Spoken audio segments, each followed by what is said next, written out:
So hi everyone, my name is Jason Carmignani. I work for Mass Wildlife, and within Mass Wildlife, I work for the Natural Heritage and Endangered Species Program, essentially their aquatic ecologist. And I actually just received my PhD from UMass Amherst, and I actually work pretty closely with Mass Wildlife. And then the research that I did at UMass is actually what we'll present half the presentation on today. And this research is conducted over the past 6 or 7 years. Just to learn more about lakes and ponds in Massachusetts and how to better manage them.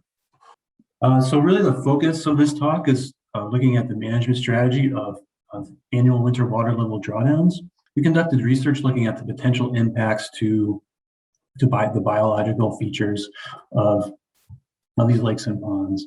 And I did this in cooperation with my advisor, Allison Roy, who's at UMass Amherst. She works for the USGS Cooperative Fish and Wildlife Research Unit. We closely worked with folks over at Mass Wildlife, including Jason, Pete Hazelton, and Todd Richards. We'll go through some background, give you a quick primer on lake ecology, specifically littoral zone ecology, and then we'll go into the research we conducted. So we looked at the hydrology, trying to characterize the hydrology of winter water level drawdowns, looking at the potential impacts to physical habitat, including aquatic plants. And then we also looked at the potential impacts to mussels and then the broader macroinvertebrate community, including snails, mayflies, stoneflies, caddisflies, that sort of thing. And with this research, what we're really doing is estimating the effects. So we did most of our sampling, the biological sampling during the summer. The winter drawdowns are happening in the winter, so we're estimating the cumulative effects of these annual winter drawdowns, which in some cases in some lakes have been going on for several decades. So there's multiple, biogeochemical zones in a lake. So this is a profile of a typical hypothetical lake.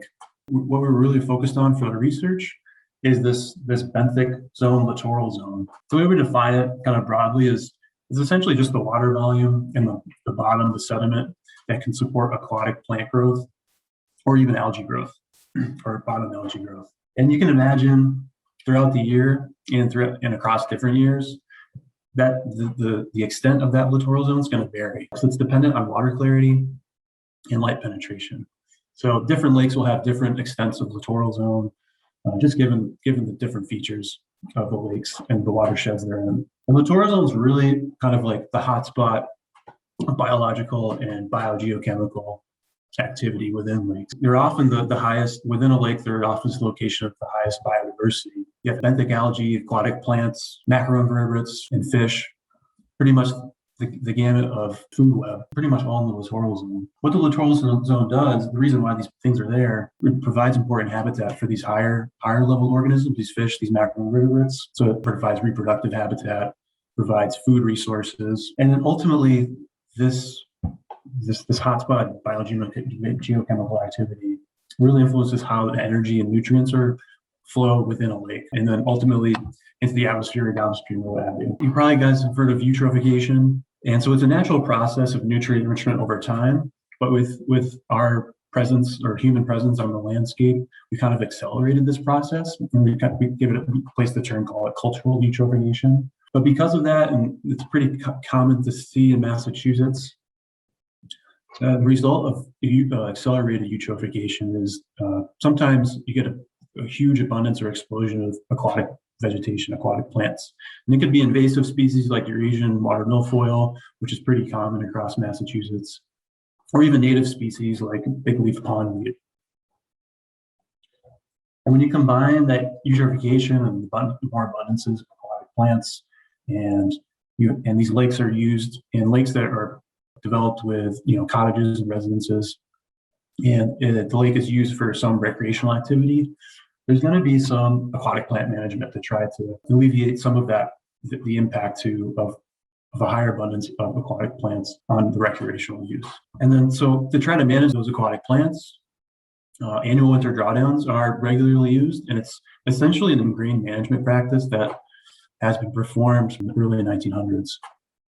Back when the mill operations were it was still being performed then, and then on an annual basis, in some cases up till now. The reasons that are stated in order of conditions by different towns is to reduce the amount of aquatic vegetation in those shallow areas, to to improve recreational activity. Usually there's multiple reasons. Another common reason is to protect shoreline infrastructure, ice erosion during the winter, docks or retaining walls, that sort of thing. And it might provide spring flood storage and allow some shoreline maintenance for residences. To give some guidance on how drawdowns are performed, there's some recommendations in the environmental impact report on eutrophication aquatic plant management, a resource that documents the existing lake management practices and determines the conditions under which those practices are acceptable in a given lake. The guidance to perform drawdowns as outlined in this section here. So in terms of magnitude, so how deep the drawdown, how deep you can draw the water level down, it's recommended that you limit the drawdown to 3 feet, and it has recommendations on the timing, and those are commencing the drawdown, so starting the drawdown after the beginning of November, usually November 1st.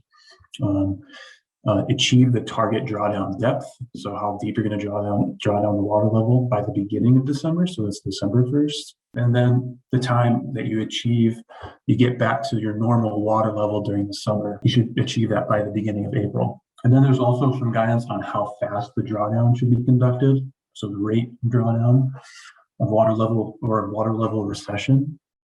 And it's usually typically no more than 2 to 3 inches per day. These are guidelines. So these aren't set in stone. Several cases where there's water bodies that have special order of conditions to perform outside of these recommended guidelines. But in order to do that, it triggers a MEPA review, which is the Massachusetts Endangered Protection Act, and you have to get additional approval from the state to do that. So looking at our research, first we wanted to just characterize the hydrology of winter drawdown hydrology. What do these actually look like? Although winter drawdowns they're pretty much established and as a lake and pond management tool, there still remains a large uncertainty how they're actually performed throughout the state, but there still remains a large gap on how, for actual field research to measure any potential impacts to non-target plants, so plants that we don't want to manage, and then non-target animals like mussels, macroinvertebrates.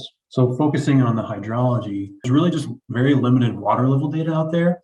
So either winter drawdowns on how drawdowns are performed come from order of conditions. There's no really requirement to record your water levels and then report back to a conservation commission or the state or what have you. When we're trying to do our research, we're looking for water levels, and we simply couldn't find them. And at a scale that was fine enough that where we can make some models and do some predictions. So we needed to establish some water level monitoring ourselves. These are some just general questions we had in our minds for asking for our research. So how variable are these winter drawdown water levels across years and across different lakes?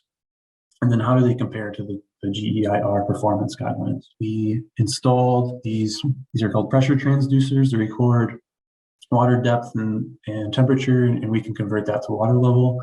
And we installed a pair of these in 21 lakes across the state, mostly in central and western Mass. We started recording water levels in either 2014 or 2015, and we stopped recording water levels in 2018. And water levels we set these loggers to record every 2 hours. So a pretty fine scale. And overall, we ended up capturing 69 different unique winter drawdown events, complete winter drawdowns across those 4 years, across those 21 lakes.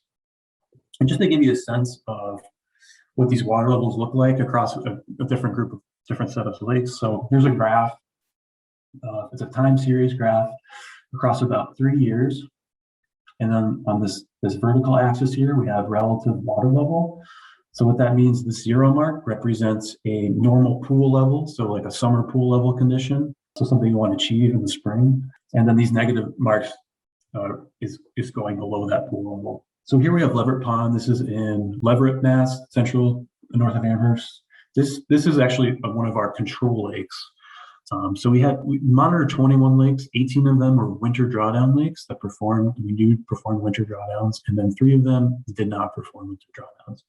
So Leverett Pond is a non-drawdown lake, doesn't perform winter drawdowns. You can see the water levels kind of hover around that 0 mark, that 0 water level line. This is Congamon Lakes in Southwick. They also do not perform winter drawdown. Similar water level kind of fluctuation across time. And then we'll get into some of this section here. I don't know if you guys remember this. It's 2016 summer fall drought. It's pretty bad. And you can see the water levels drop pretty significantly. So just keep that in back of your mind in terms of the magnitude of fluctuation. So we'll move into some of winter drawdown lakes. So this is Lake Watatic up in Ashburnham. So you can start seeing where the winter drawdowns are being performed. And it's these troughs here. So this is 3 different winter drawdowns. And then we go to another one. This is Richmond Pond in Richmond on the Berkshires. It has a deeper winter drawdown magnitude. This is Onota Lake. They even do a deeper winter drawdown. And you can see there's a difference between this year and these 2 years. And this is intentional, actually. I don't think they do this anymore, but in the past, they used to, every 3rd year, they would do a deeper winter drawdown. And then the next 2 years would be a smaller one. And then Goose Pond, which is in Tyringham, they do a fairly deep drawdown.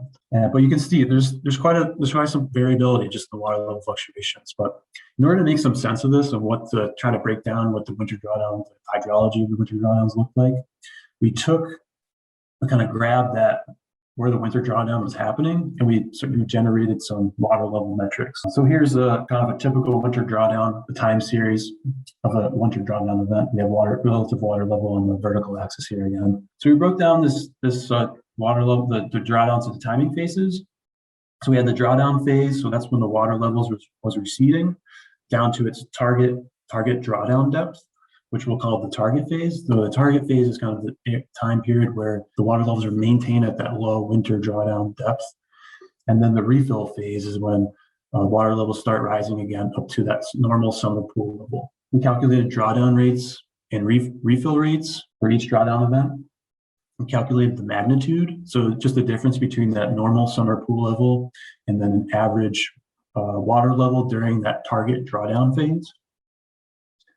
And we also calculated the duration of the drawdown, so how long it lasted from initiation to ending in the spring. Other things we calculated, and that Jason will kind of touch upon, is looking at how much of the lake bed was exposed and how much of the littoral zone was exposed. And we did that by coupling the water level data that we had with some pretty fine scale bathymetry data, so depth data, to get an estimation of how much of the lake bed was exposed and what proportion of that was.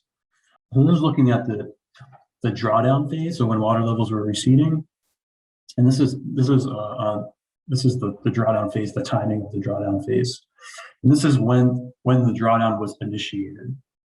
So what this graph has is we have our drawdown lakes on the vertical axis here, and on the horizontal axis we have date. Each point represents a unique drawdown event, 4 drawdown events that we collect data on. So one of those points represents when one of those drawdowns started.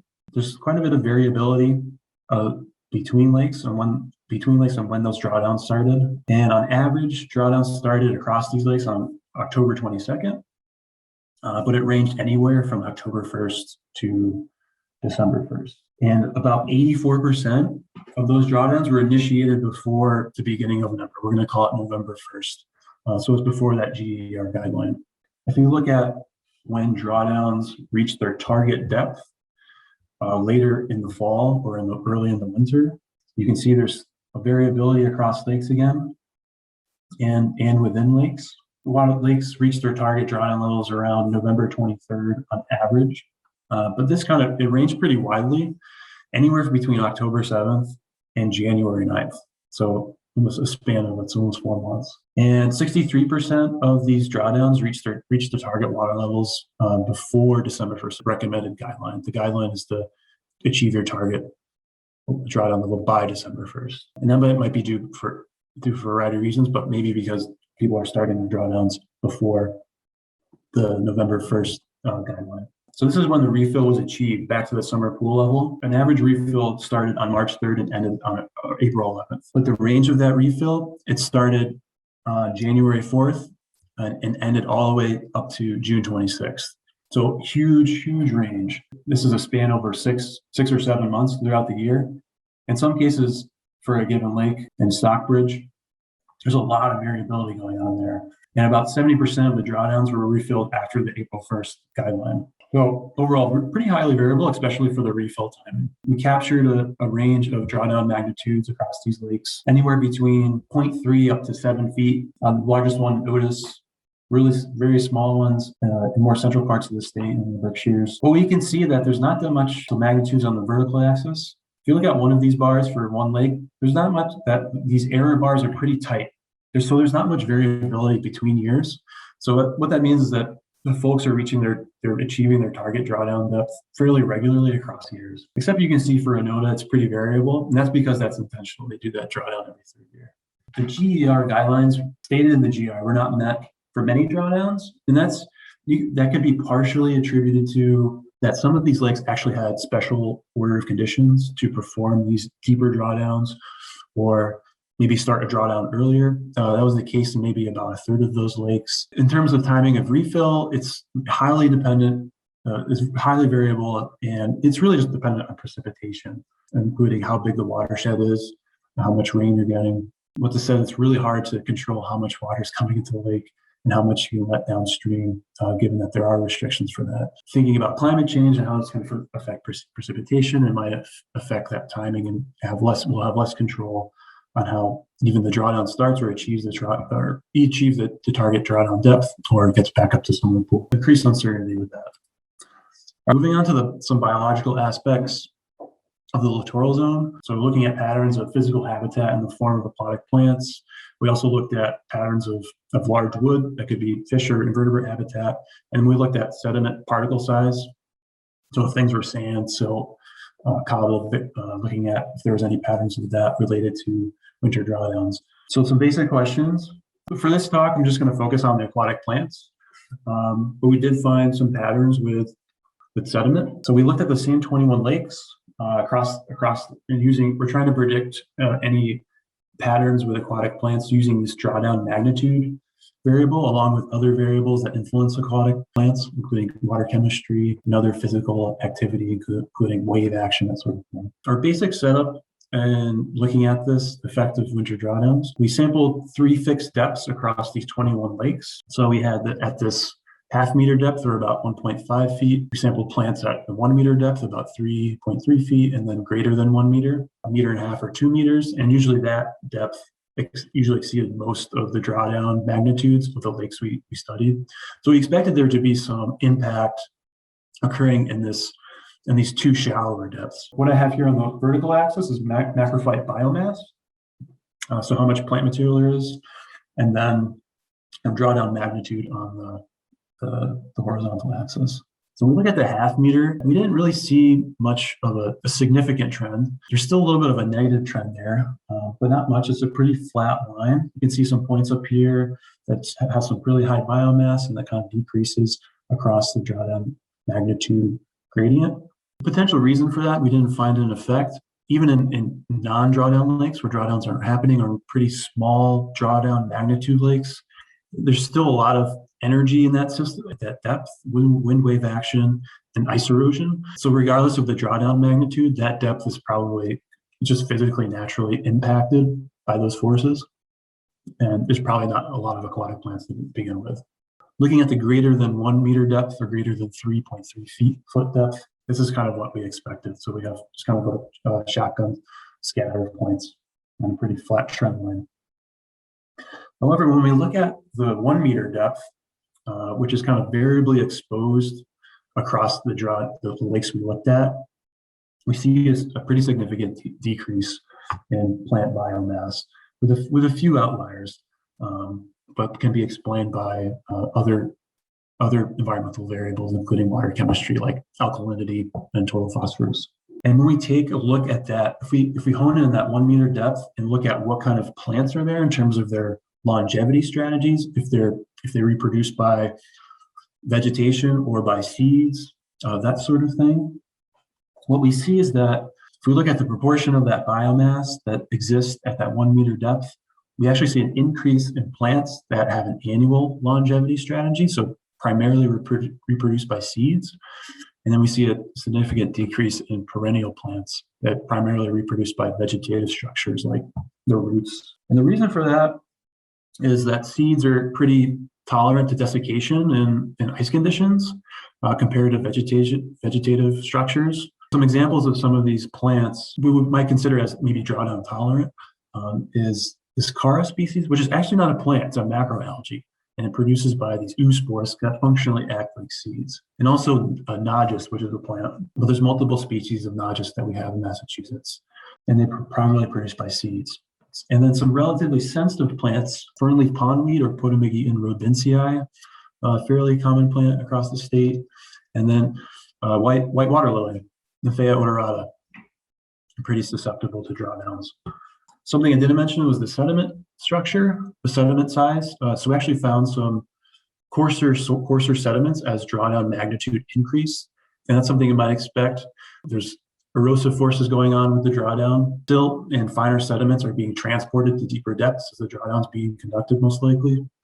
And so we end up seeing coarser sediment at drawdown magnitudes with increased drawdown magnitude. With our research, there's a reduction of overall aquatic plant biomass, but drawdowns can favor certain species if those species exist within a given lake. Primary seed producers, if you perform a drawdown trying to remove most of the vegetation, you still could get an explosion of plants that the drawdown could favor. Climate change is obviously a popular topic, but it's very important.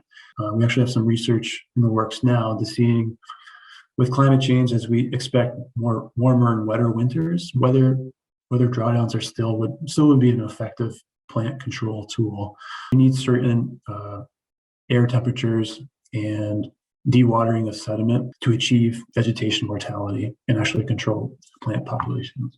Moving on to mussels and macroinvertebrates. So with mussels, provide some pretty critical ecosystem services, not only in lakes, but also in rivers too, water bodies across Massachusetts. Overlooked, but actually probably one of the most sensitive freshwater aquatic taxa in North America, highly imperiled group of organisms. And usually some people kind of equate it to the canary in the coal mine. Once you see mussels go, there might be something wrong with the water quality. There's some impact going on in the watershed. So very, very sensitive. And part of that is because they're sessile organisms that they move around, but they're essentially like living rocks. But what they're doing is they're uptaking the water constantly. They're filter feeding. So whatever's going into the water is going into their systems. They provide some critical ecosystem services. They filter out the water column of algae, of bacteria, suspended sediment, and they deposit it into the benthic zone. And they're actually pretty critical in nutrient cycling. They also provide habitat, just being hard-shelled organisms. They provide habitat for other macroinvertebrates, provide food for some other mammals, including muskrats, river otters. So since they're sessile organisms, and we know them to be pretty sensitive to water level fluctuations to begin with, we're surprised to see that there wasn't much research on the distribution and densities of mussels in kind of the winter drawdown context. So we wanted to see if annual winter drawdowns limited freshwater mussel densities in that exposure zone, below the exposure zone, so the zone that's exposed during the winter between drawdown events. So did we see less mussels in those exposure zones when we sampled them during the summer compared to lakes that don't do the drawdowns? So the mussel species we sampled and we found are fairly common: slow flow water or lake and ponds. And these include the eastern floater and eastern elliptio. We had 3 control lakes so that either didn't perform winter drawdowns or performed a winter drawdown. The magnitude didn't exceed about 1.6 feet. So we performed our sampling at 1.6 foot mark. So that depth was essentially submerged throughout the year. And then we also sampled 3 drawdown lakes that exposed that depth. And we did our sampling in the summer, and we compared the densities and essentially the distribution of the mussels at this one fixed depth across 2 different types of lakes. And so here we have our control and drawdown lakes on the x-axis, and then our mussel densities, mussels at the surface plus mussels that we found buried through our sampling. What we found is that we find mussels in those control lakes from variable densities, sometimes pretty high densities, 10 per square meter, sometimes up to 70 per square meter, depends on the lake. The same depth, but in drawdown lakes that expose the same depth, we see significantly less mussels. And in most cases, we found no mussels. We also did some stranding surveys. So we went and visited 13 drawdown lakes and performed surveys. We walked the shoreline after the drawdowns were initiated in one year, and we looked for mussels that were stranded out in the air. And what we found is it was very variable across lakes, typically smaller individuals, usually of the species eastern floater, and very few larger individuals. So what this suggests, along with the density data, is that relatively zero or low muscle densities at those exposed depths. And then those small mussels being stranded. So those small mussels are probably those are colonizers trying to colonize that exposed depth, but they can't live long enough. It's essentially every winter drawdown they get wiped out every year. So it's hard for the mussels to colonize that area because it's every year it's being drawn down and exposed. If we expand our sampling to the macroinvertebrate community, there's an impact on mussels, but does this carry over to other invertebrates? And does it significantly influence the composition of those invertebrates? And what we found that some common snail in the genus Amnicola, this is a graph here of its relative abundance across the drawdown magnitude gradient. Each point here represents a different lake, and this is aggregated to multiple samples per lake. The points represent the mean relative abundance, and then these error bars represent the variation. And you can see that there's there's variability up through almost to 1 meter, and then you don't see the snail at all beyond that in those deeper drawdown lakes. Other invertebrates that are kind of losers with drawdown magnitude at those exposed depths are invertebrates that don't swim, like mussels. So that includes some beetles, and in general, long-lived invertebrates, which also includes beetles and some caddisflies. Probably because their life cycle within water, they have to experience multiple drawdown events. They're more likely to experience some sort of physical disturbance, whether it's freezing or air exposure. Overall, the frequency of drawdowns done on an annual basis is enough to limit mussel colonization and establishment. Some serious consideration needs to be made in drawdown management and considering mussels, given its ecosystem services. Ideally, you need some depth distribution data on how those mussels are distributed at certain depths to avoid any mass exposures of mussel beds. There might be mussel beds that are fairly shallow, and maybe a drawdown magnitude is changed for whatever reason, or is accidental drawdown, could expose a high density of mussels. We can use macroinvertebrates as an indicator of winter drawdown disturbance through snails, through mussels, through some overall ecological implications. So from our data, there's some significant cumulative and carryover effects of annual winter drawdowns. So wherever there's an exposure zone, within that exposure zone, there's just going to be some impact. And really the biological response is really dependent on some ecological traits. So how long those organisms live, how mobile they are, and how they reproduce. What our data suggests that increases in magnitude will have stronger negative ecological impacts as you're exposing more and more of the lake and more of the littoral zone. And really the degradation of littoral and riparian habitat is kind of comparable or equal or more widespread than eutrophication. So it's kind of a difficult balancing act you're trying to manage for some symptoms of eutrophication of high aquatic plant biomass by introducing potentially winter drawdowns, but those winter drawdowns are having their own impacts. It can be difficult to find a balance. If you consider changes in your drawdown magnitude, you need to consider how that fits in the context of how your lake is shaped and your lake bathymetry. So are the slopes shallow in most of the lake? How deep are they? Because you could be exposing different. So a 3-foot drawdown in one lake is going to look a lot different than another lake in terms of exposure at the bottom. With our research, we've been able to publish some of it. We have a review on the overall ecological impacts of winter drawdowns. We published the mussel work and also the physical habitat aquatic plant work. The first one there and the last one there, they're open access. This middle one about the mussels is not, but feel free to email me. I can send you a copy. So my name is Jason Stolarsky. I'm an aquatic biologist at Mass Wildlife. I did my undergraduate at UMass in Amherst, and I went successively farther west in graduate school, but I was lucky enough to be able to come back here. I got my PhD from the University of Alaska in Fairbanks back in 2013. I do a lot of lake and pond management, analyses, sampling for Mass Wildlife. I do a lot of data analysis and GIS work, as you'll see here in this presentation. And one of the things I spearheaded right when I first started at Mass Wildlife was looking at our bathymetry maps. And if you're familiar with them, they're really popular with anglers, but they are a little bit outdated. So the history of bathymetry maps in Massachusetts goes back all the way to 1900s. This map on the left here is of Rocky Pond in Plymouth. And this map was produced by a game warden around 1910, and you can see these red depths going across the pond. And this was that gentleman dropping a weighted line with a rock, hitting the bottom, and then looking at the graduations on the line and saying, mark it 12. and then paddling out a little farther. And this is how they did it back then. And it was fine. And it worked okay. Come 30, 40 years later, in the 40s, 50s, and 60s, we started producing these maps on the right here. This one's from Massapog Lake in Sharon, using crude sonar devices without GPS locations. So you find a transect across the pond. I'm going to go from this tree to this house, and you kind of guess, you go in a straight line at a fixed speed. And this sounder, you click a button on the sounder every 30 seconds. And then because you know how fast you're going, you can estimate back in the office where you were along that transect if you can locate it. But it's worked well. Given the equipment that both of these situations had, it's the best they could produce. Here's an example from those sonar soundings from the 1940s and 50s of Upper Mill Pond in Worcester.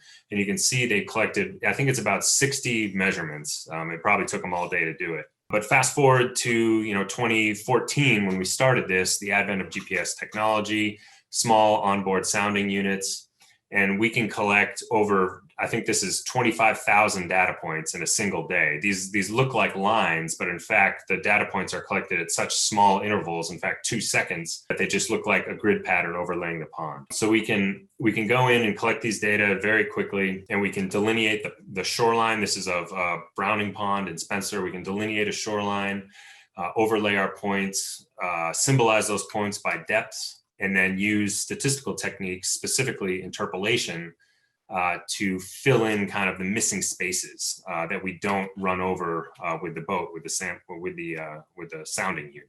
We've done this for over 250 lakes and ponds throughout Massachusetts, primarily the ones that have public access. And the contour lines are freely available on MassGIS. They're very popular with anglers, but there are far more novel uses. And when I started doing this, it didn't really occur to me how we could use these data in different ways, but they are really useful. And these maps are extremely accurate.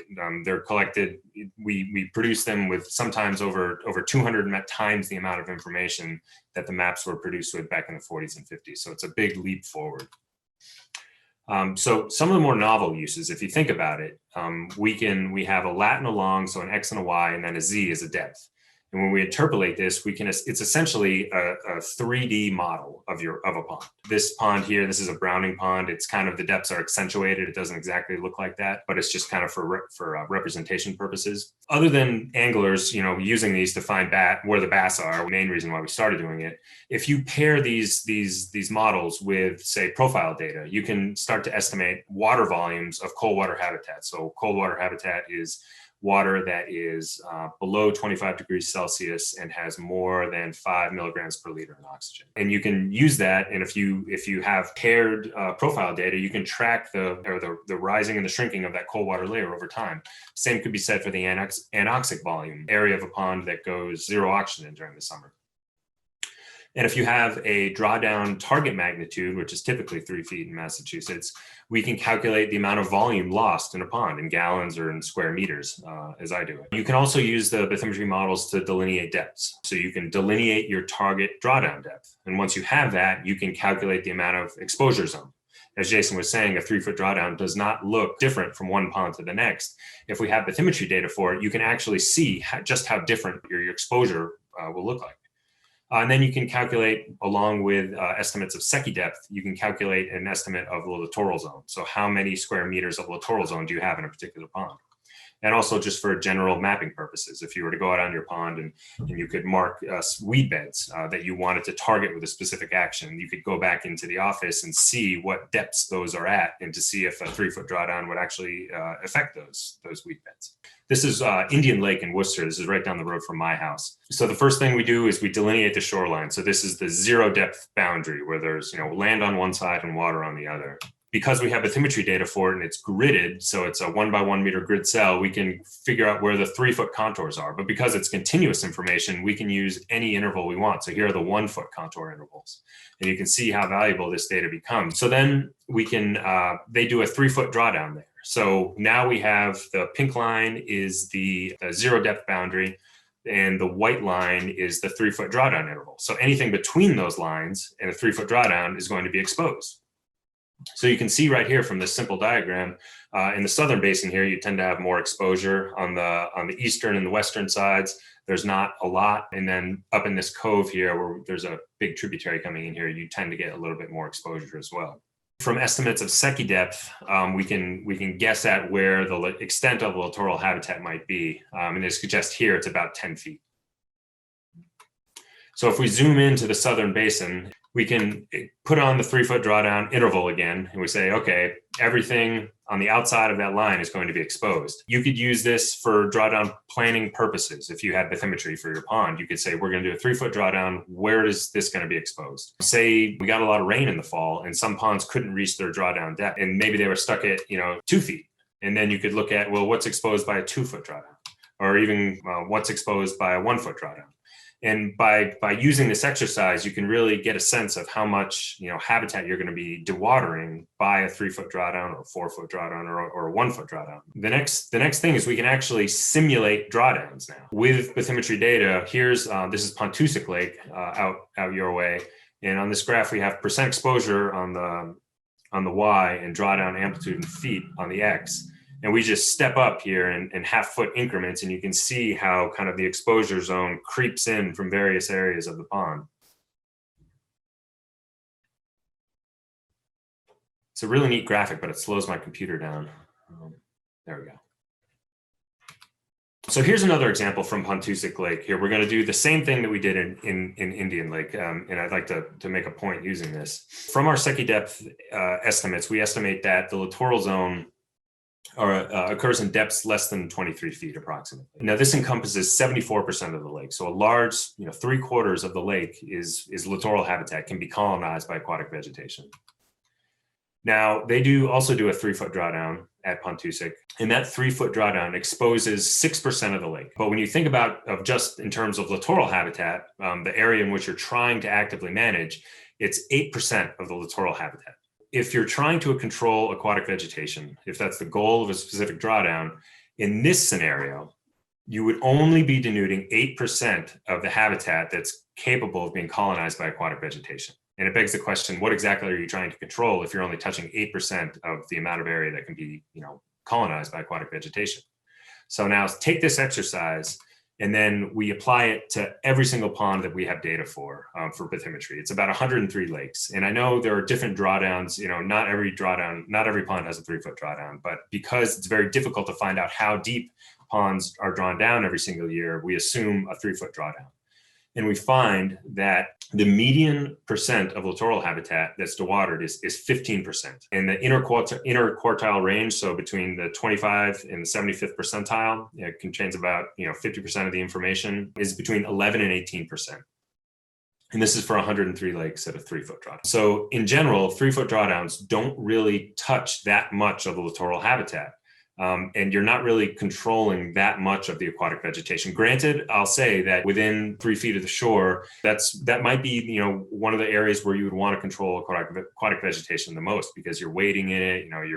I don't know if you'd actually be boating in it. 3 foot's a little shallow, but I mean it's an area where people are recreating. In reality, it's a very small percentage of the overall littoral habitat in the pond. So now we're gonna switch gears, and we're gonna look at refill times. I stole this graph from Jason's presentation a long time ago, and I think it serves a good point. This is a graph of Jason's research for Garfield, Anota, and Goose Pond. Each black line represents a drawdown event. The black line is when that drawdown event is in the drawdown phase. So you can see for this top line in Garfield was drawn down for this first drawdown event, was drawn down until about the beginning of March. The dotted lines represent the refill period. And then when the dotted line stops, that means they hit their refill. And here's the April 1st GEIR guideline, when most ponds should be refilled. You can see in this, it says all 3 of the ponds, not in every single year, they don't hit the refill date. But I want you guys to focus on the length of the dotted line. You can see in Garfield, when they stop their drawdown, it can take, from March to April and into May, almost 3 months for that pond to refill. Some ponds, it's a little bit shorter. In Noda, it's a little bit shorter. But in Goose, it takes, in here, it takes over 3 months to fill the second drawdown event. Compare these top 3 ponds to these ones down here: Richmond, Wickabog, Greenwater, Cranberry Meadow, and Boone. In general, these refill times are much shorter. It looks like Wickabog can fill itself in a couple of weeks, fairly dramatic. It's important to think about when you're planning a drawdown, how long it's going to take to refill, because some ponds obviously takes longer to refill than others. Well, what factors influence how long it takes to refill? I mean, it's physics and it's intuitive. Obviously, how much water you remove in a drawdown. If you remove more water, chances are it's going to take longer for you to refill your pond. Another critical factor is watershed size. If you have a larger watershed, more water is going to be falling on it. Therefore, it's going to collect more water, and more water is going to be going into the streams, and more water is going into your ponds. So ponds with larger watersheds, chances are, will refill quicker simply because they're larger and more rainfall falls onto them. Here's another example. We have Wickabog Pond in Spencer on the left here, and you can see the pond down here in the lower left corner, and then Lake Garfield in Monterey. If we clip out the watersheds based upon the digital elevation model, which we can do in ArcGIS, you can see the stark difference in the size of the watersheds between the ponds.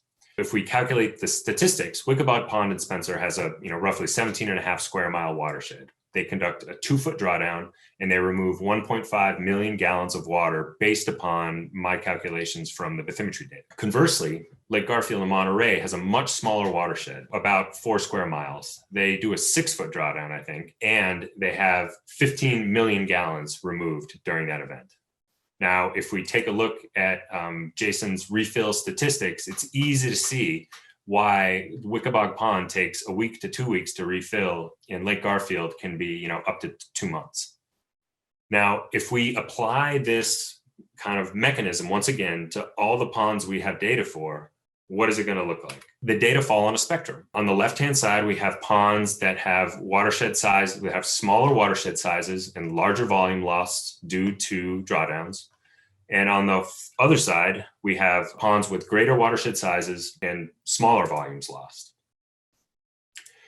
And if I was planning a drawdown, I would want to know if my pond fell in this red area. If my pond did fall in this area, if I had a smaller watershed and we're planning on doing a bigger drawdown, I would plan to start refill earlier so I could hit that April 1st refill date. And these dates have meaning. April 1st was chosen for a number of reasons. I'm a fish guy, so I always think about the fish. Spawning generally starts, before April 1st. So you want to have those littoral areas have water in them so the fish are able to go in there and reproduce. Or you can suffer year-class failures in fish. This is something that, we can easily calculate in ArcGIS. You can look at the size of your watershed. If we have bathymetry, you can calculate how much water volume is lost. And there's opportunity to create predictive equations and maybe be able to kind of get a best estimate of when you should start your refill. Now, as Jason says, with climate change, if winters are getting cooler and it already takes so long to refill, it begs the question, well, does it make sense for some ponds to do drawdowns if they can only be drawn down for a very limited period of time before they have to put the boards back in and start refilling? And this is only going to be getting worse as winters get warmer, because you need those freezing temperatures for a minimum period of time to kill the roots of the vegetation. And I don't think this is really what many people are thinking about these days. I think some future research coming out of UMass may start to address some of these questions. But right now we have the data to kind of look and to see where a particular pond falls in the spectrum of ponds across the state. And it's valuable information. And I think it should be incorporated into any planning aspect, particularly for drawdowns. So this is all I really have, is just some of it's amazing what we can do with bathymetry data. And I didn't think it would be this valuable kind of as I started thinking about it, but it's amazing what you can do with it.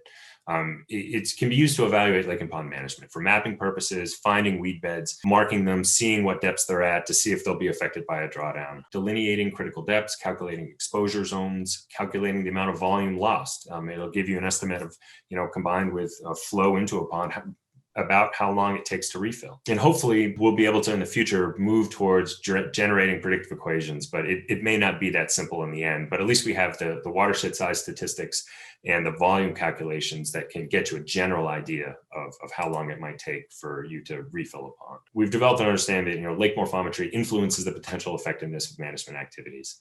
The percent of littoral habitat that's dewatered is actually quite small. And exposure zones are not distributed uniformly across ponds, but are dependent upon local bathymetry. Any pond that's wanting to do a new drawdown, I would advocate for going through this exercise, to see how much of the littoral habitat is actually being affected by this management action, and B, to see where the majority of the dewatering is going to occur, to see if it, it makes sense to your goals and objectives of lake and pond management that you're pursuing.